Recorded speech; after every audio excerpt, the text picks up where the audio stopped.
Anunnakis are among the most mysterious beings ever recorded in human history.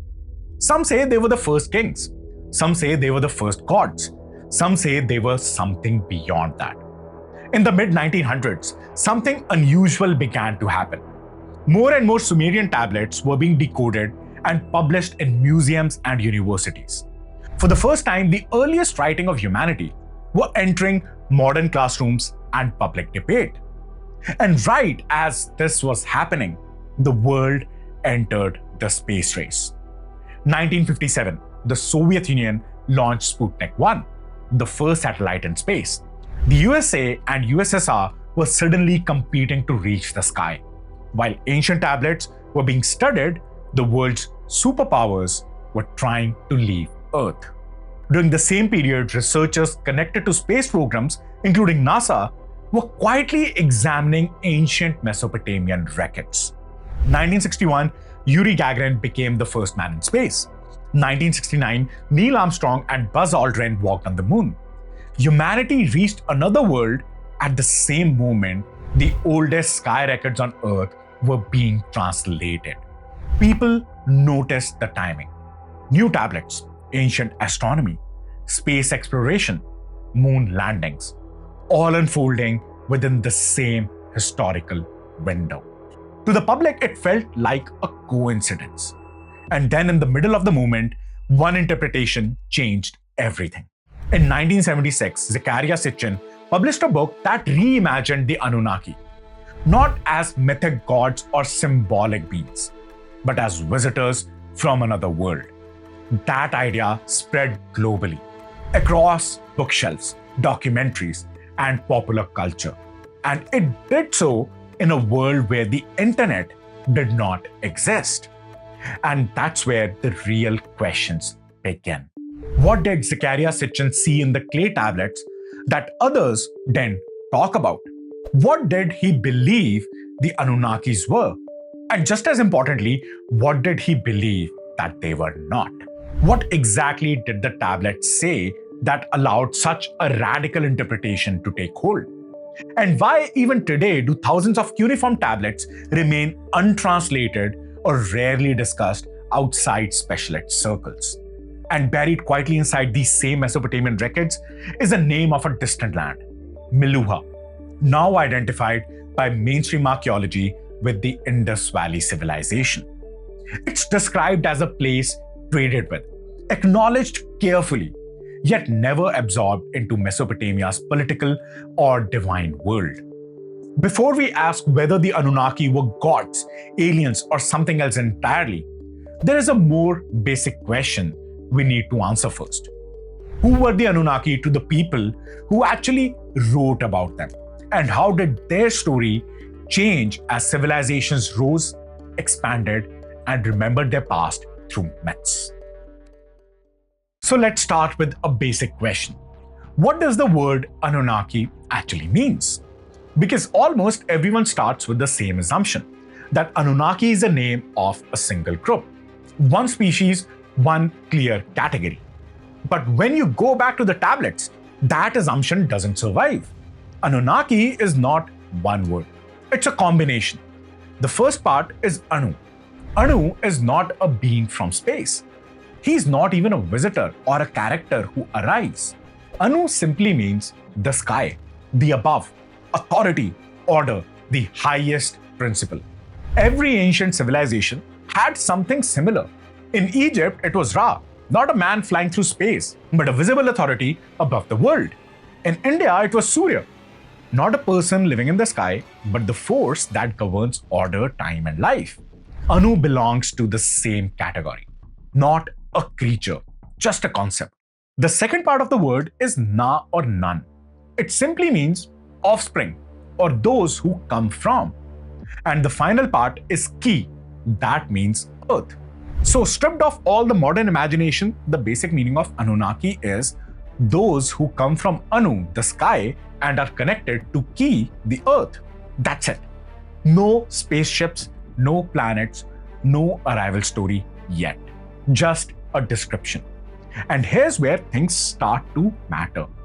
When you read different Mesopotamian tablets, you notice something strange.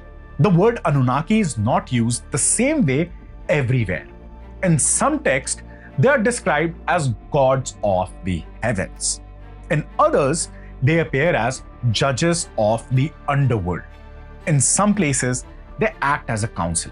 In others, they barely act at all. They are just mentioned as a category.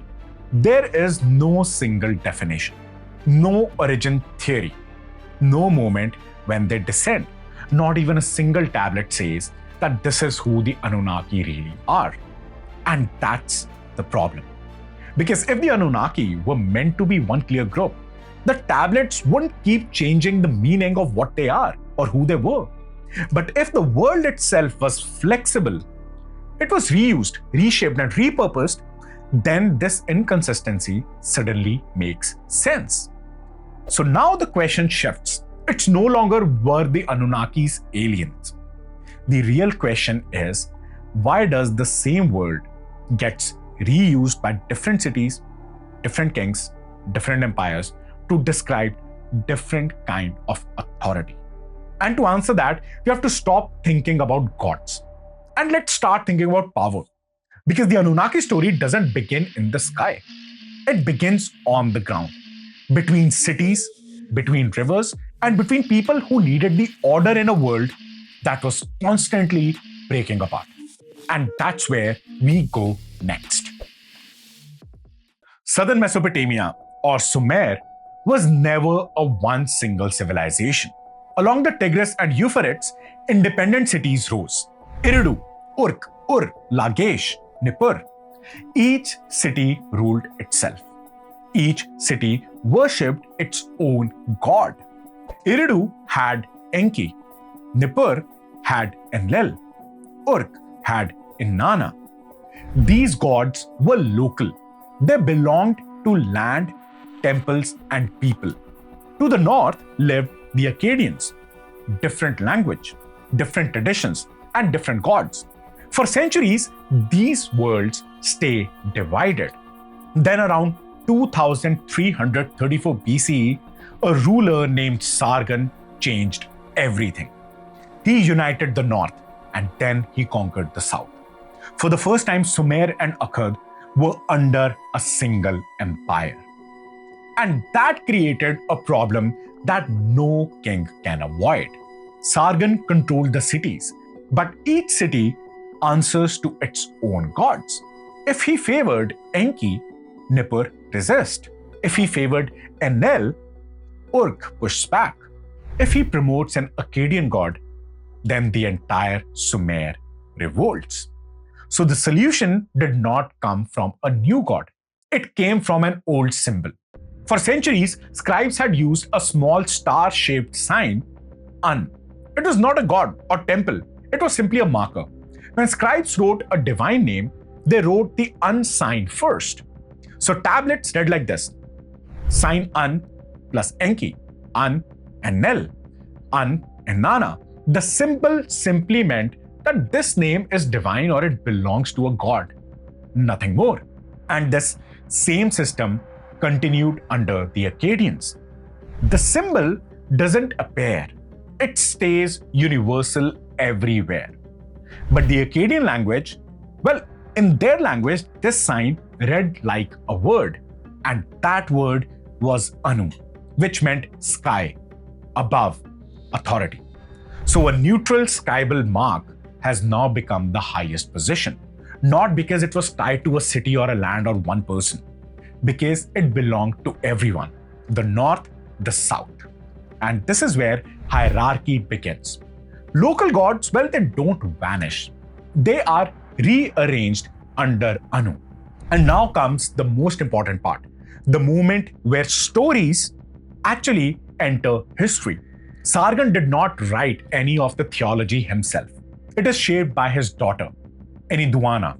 She is the highest priestess of Nana at Ur, and she is the first named author in entire human history yet. Through her hymns, the gods of different cities are woven into a single structure. Not invented, they are organized. Anu is at the top. Below him, the major gods, Enki, Enlil, Inanna. below them, there are others. And the collective group connected to this authority, the divine power tied to earth, are now called Anunna. Later, they will become Anunnaki. So, still, yet, nothing descends from the sky. Nothing arrives from the space. What changes is memory. Separate traditions are folded into one story so one empire can function well. And once that structure exists, every empire that follows inherits the same, but they reshape it. Once the structure is created, it does not stay the same because empires, they do not stay the same. Political power changes hand. After Sargon, the Akkadian Empire collapses. The central control breaks. Cities, well, they become scattered again. Each city rules itself. Each city keeps its own local god. But one thing survives, and that's Anunnaki hierarchy. Even when the cities are independent, Anu is still treated as the highest authority. Below him, the god remains arranged in layers, a system created during the Akkadian period. So the word Anunnaki continues to exist as a collective name for the higher gods, even when political power is fractured. But nothing is constant, and it changes when Old Babylon rises to power around 1800 BC. Babylon did not invent a new system. It took the existing Anunnaki hierarchy and inserted their own local god into it. Marduk. Babylon's city god at that time is Marduk. Before Babylon's rise, Marduk is only important to Babylonians. He is not a major god across Mesopotamia. He is not central to the Anunnaki system. So while Babylonian, they have a problem. If Babylonian rules politically, its god must also rule cosmically. To solve this, they create a creation story. Now we call it Enuma Elish. In this story, the old gods faces a crisis. A force of chaos threatens the cosmic order. The gods come together. They need a champion to fight this chaos. The Anunnaki choose Marduk. Marduk defeats the chaos. And after the victory, the gods reward him. They place Marduk above all the other gods. They give him supreme authority, command over the divine assembly, the right to rule the cosmos. This is what King of the Gods means. So Marduk is now above Enlil. He is above Enki. Anu still exists as the highest sky authority, but Marduk now controls the power and the order. This is how Babylon reshapes the Anunnaki story. The structure, it stays the same. The center, it changes. And later, political power shifts again. The Assyrian Empire rises in the north. Assyria, well, they don't accept Babylon's version of the world. Assyria's national god is ASHUR. ASHUR is not a city god. He represents Assyrian kingship itself. In Assyrian text, ASHUR is placed at top of the hierarchy. So roles once given to Marduk now are reassigned to ASHUR. ASHUR becomes supreme god, commander of the gods, divine authority behind conquest. And the structure, well, that's unchanged. Only the name at the center is replaced. And as this happens, the word Anunnaki becomes less precise. In some texts, it refers to the highest god. In others, it refers to divine judges. In others, it becomes a symbolic title. The meaning, well, it stretches. But now the pattern is clear. The earliest text describes the Anunnaki simply. Later text makes them larger and more powerful. And this only happens because the Anunnaki, well, they are not a single group of beings. They are a memory of authority. A word reused by different empires to explain their own gods and their kings who rule everyone else. So the name stays, the meaning bends. And this layered, expanded version is what survives into the modern world. And this is the version that people encounter just before Zecharia Sitchin enters the story. Now let's get back to the moment where all of this collided, and now the Anunnakis will become the sky gods, arriving from NIBIRU, looking for gold. In the mid-20th century, This is when humanity was doing two different things at the same time. For the first time, humans were leaving Earth. And for the first time, humans were reading their oldest written records. The space race had begun. Satellites were going up. Humans were preparing to go up to the moon. Rockets, calculations, trajectories. Everything was about understanding the sky. At the same time, museums and universities were decoding thousands of Sumerian and Babylonian tablets. These tablets were full of numbers, star lists, planet movement, eclipse records, calendars carved into clay. So yes, scientists connected to the space program, including NASA, were looking at these tablets. Not because they were searching for aliens. They were asking a very simple question. How did ancient civilizations track the sky without telescopes, computers, or clocks? How did they predict eclipses? How did they measure long cycle of planets? How did they record the time across generations? That's it. Ancient astronomy, human observation, nothing more. And NASA was not hiding any alien secrets. They were studying how humans understood the sky before the modern technology existed. And this is where silence begins. Because what NASA was doing, well, it was boring, technical, academic. So it didn't make the headlines. And into that silence, a bigger story entered. In 1976, the book is published called The 12th Planet. Well, Zecharia Sitchin didn't say that the Anunnakis were symbolic gods. He didn't say they were political ideas. He didn't say that they were mythological memory. He said that they were aliens. According to Sitchin, the Anunnaki came from a hidden planet called NIBIRU. They arrived on Earth, they mined gold, they genetically modified humans. They ruled ancient Mesopotamia as physical beings. And this idea, this single idea, exploded. Books, documentaries, talk shows, conspiracy culture, all before the internet existed. So here is the question we actually need to ask. What did Sitchin find in the tablets that everyone else missed? And that answer, that is uncomfortable. Because he didn't find new information. He changed how the information was read. The tablets talk about gods. Sitchin read them as astronauts. The tablets talk about the sky. Sitchin read it as outer space. The tablets talk about authority descending from above. Sitchin reads it as beings arriving from another planet. The tablets never describe spaceships. They never describe planets entering our solar system. They don't even describe gold being mined for survival. They never describe genetic engineering. Those ideas are not written in clay. They come from misinterpretation. And now let's talk about the most famous one, NIBIRU. In the tablet, NIBIRU is not a planet flying through space. NIBIRU is just a word used by ancient astronomers. It refers to a place in the sky where something important is happening, like a crossing point or a marker or a moment. For example, the ancient observers noticed that when certain planet passed to a specific point in the sky, maybe a constellation, the seasons changed. Ritual calendars shifted and time was marked. NIBIRU was used to describe those moments. For example, a transition of Jupiter through the Orion, a cross path in another, a turning point in the sky. So there was not a single object that was called NIBIRU. It was never described as a planet with a long orbit. Sitchin, well, he took that word and turned it into a physical planet. That step does not happen in the tablets. It only happens in his readings. And the same thing happens with everything else. Aliens, gold mining, human creation. None of it is written plainly. None of it is stated directly. None of it appears the way modern science fiction imagines it. The tablets describe gods the way ancient cultures always describe gods. As forces, as authority, as memory of power. So Sitchin, he didn't uncover a story.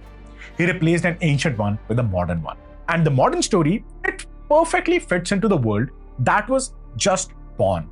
A world obsessed with space. A world afraid of governments hiding secrets, the Cold War era. A world watching humans walk on the moon. A world ready to believe that the truth was being kept from them. That's why the alien version survived. Not because it actually comes from literature, but because it came from someone's mind in 20th century. And now one very important thing. Do not walk away from this video thinking that the Sumerian tablets are empty, or that once you remove the Anunnaki fantasy, there is nothing left. That couldn't be further from the truth. The Anunnaki story is a noise. The tablets themselves are full of signal. When you actually read them carefully, they don't just talk about the gods. They talk about the world those people lived in. They name real places, real lands, real trade partners. They talk about Dilmun. They talk about Magan. They talk about distant regions across the city. And they talk about Meluha, a land that Mesopotamia traded with, a land that is respected, never conquered, that sat outside their political and religious control. So today, mainstream archaeology identifies Meluha with the Indus Valley civilization. And that alone should tell you something. Because the real story hiding inside the tablets, it's not about aliens. It's about how the ancient world was interconnected with each other. It gives you trade routes, maritime networks, shared technology and ideas. Civilizations that knew each other far better than we are ever taught. And this brings me to the real reason why I made this video. Before we explore the wider Sumerian world, before we connect Mesopotamia to Dilmun, to Meluha, to the Indus and beyond, we need to clear the fog. We need to understand who the Anunnaki actually were so that our investigation is not poisoned by the conspiracy version. Because you cannot study history if mythology is misunderstood. And you cannot study mythology if fantasy replaces evidence. In one of my earlier videos, I asked you a question. Do you want this channel to explore other ancient civilizations of the world? More than 90% of you said yes. If we are going to do that, if you're going to move from India to Mesopotamia, from Mesopotamia to the ancient seas, and from one civilization to another, we need to start from a clean slate. No aliens, no secret planet, no modern projections. Just real text, real archaeology, and real history. And trust me when I say this, what is written in the remaining Sumerian tablets, it is far more interesting than the Anunnaki story. But it only appeals to people who are actually searching for truth, not for fantasy. And this video is the first step. From here, we continue the two investigations in parallel. One in Indian past, Saraswati, Indus, cities, rituals, timelines, and the other into the global ancient world. Sumer, Dilmun, Meluha, Egypt, and the network that connected them. You'll see videos moving in and out of both directions. If you want to go deeper right now, you can watch our video on Dilmun or our video on Indus Valley civilization. They are linked in the description and should be appearing on your screen now. And before you watch them, I want to honestly say one thing. There was a time when I believed in the Anunnaki story too. Many of us did. But the moment I start looking for the truth, the moment I stripped away both academic dogma and conspiracy narrative, I realized something. That truth does not need aliens to be fascinating. If in my older videos I treated Anunnaki as extraterrestrials, well, I acknowledge that. And well, I was wrong. This video marks a shift. Not because I changed my mind overnight, but because I choose to follow the evidence wherever it leads. So this is not end of the story. This is beginning of a new chapter of this channel. This is Harry signing off. Stay curious, my friends.